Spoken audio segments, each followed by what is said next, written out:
Cat lovers, unite! Well, I'm more of a dog person myself, but hey.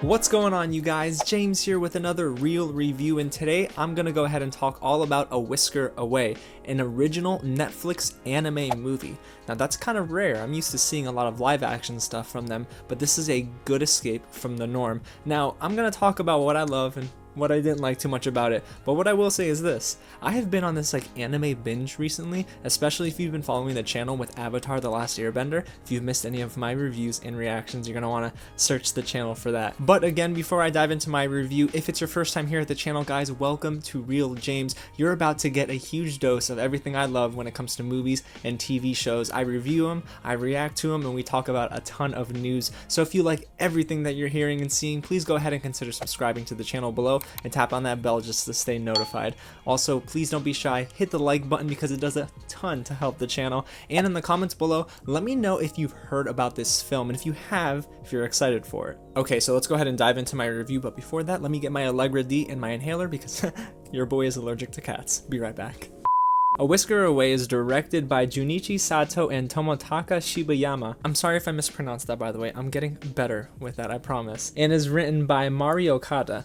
What's really unique about this film is that it is a Netflix original. I love that Netflix is diving into anime, and that's really neat to see. And if you're unfamiliar with the story of A Whisker Away, just a forewarning, I am not spoiling anything, I promise. Our story surrounds two middle schoolers, one that has a crush on the other. Mayo Sasuke, who's voiced by Mirai Shida, is in love with Kento Hinode, voiced by Natsuki Hanae. And what's really cool is that this is a tale we've seen before, you know, the middle school crush, and then it doesn't go one way, and will they fall in love eventually after she or he is continuing to pursue after their love interest? We've seen this before, right? And this is not unusual. Now, what makes this story unique is the fact that Mayo has to turn into a cat to get close to Kento. However, there's a catch, because the person that sold Mayo this cat mask as a child is convincing her to stay as a cat. Now, she has to decide whether she wants to, of course, live the rest of her life as a cat, or if she wants to turn back into her human form and really try to foster a relationship there. And that's why it's such a unique story, and honestly why it works. And the reason that the movie works so darn well in moments is because I'm able to sympathize with Mayo on another level, because you kind of see every layer to her character. She puts on a facade at school, just for Kento, of course, and her friends, but when she gets home you see the real her, and she's lonely, she is depressed, and the movie didn't say this, but I'm believing that she does suffer from mental illness, and mental health is a big deal, and the movie doesn't shy away from her always walking towards a ledge, you know what I mean? So it's kind of giving you the hint without actually telling it to you. So the movie itself has layers, and I really appreciated that it spent time with our main character in order for us to really feel a certain way for her. And of course, it helps that the voice acting was really on point in this movie. The entire time, it was totally believable. The dialogue was really, really snappy, and I loved how pretty much real it felt. I mean, I keep saying that word real, but this is exactly how I kind of acted in a sense in middle school. I was like quirky, I was, you know, kind of a nerd, to be honest with you, and I might still be a nerd.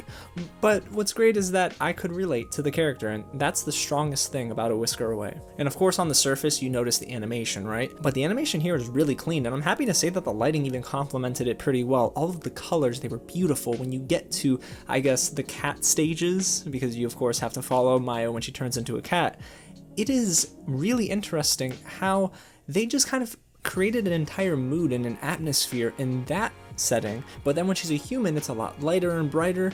It's beautiful and in a great way. It's pretty much like poetry in motion, and I was blown away, especially watching this on my television. I'm thinking like, I have a 720p TV and this looks like much better than most movies. And sticking with our main character here for a little bit, I love how the movie balances a great deal between being a very happy, cute story and a very tragic tale, because when you think about it, there are defining moments in this film for our character, and this is not always a happy film. There were some moments where I thought, oh my god, the emotional weight in this scene is pretty darn good, and it's being handled properly. Like, there is this one moment where Mayo, who's living at home with her father and her stepmother, is really just feeling so down. She just got rejected in school. It's a big old mess, and she just has this emotional breakdown and jumps out of her window, but before that, of course, spills out her entire feelings.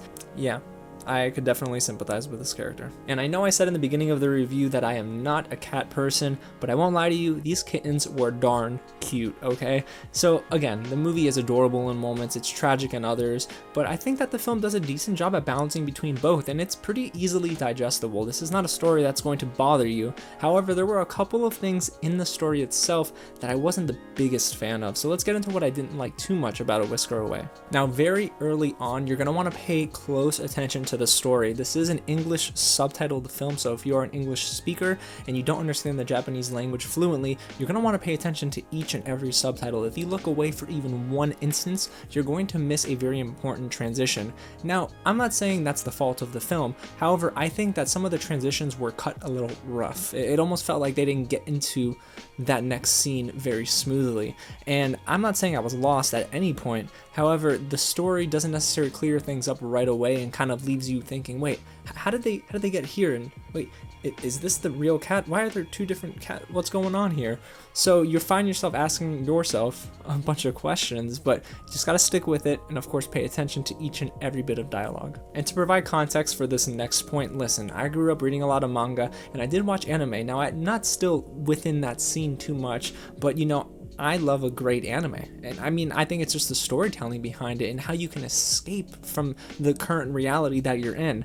However, in A Whisker Away, I found the movie a little too melodramatic sometimes, and there was even one scene where, goodness gracious, it just got way too quirky, in the worst way, right? Our character is like that. Mayo's definitely quirky, Kento's on the opposite side of the spectrum, but it just felt like it didn't flow too well, and there's even one scene that felt really out of place, and maybe it was just there for the song, but there's this pop song that starts playing in the background. There are lyrics, and I'm not used to that because the rest of the film, of course, was just a score. I felt like it took me out of the film, and yeah, it's not a great moment. If anything, it makes you sigh, and it made me shake my head.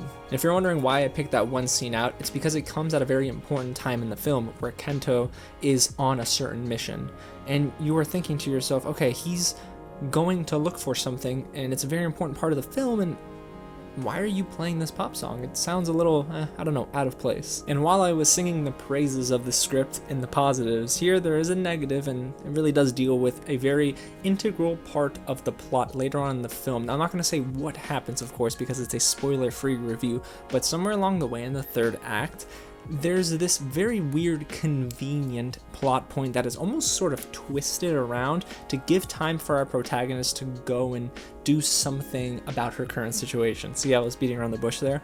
But I don't necessarily like when stories do that, where they leave a very clear, open window for our protagonist to almost redeem themselves in a sense.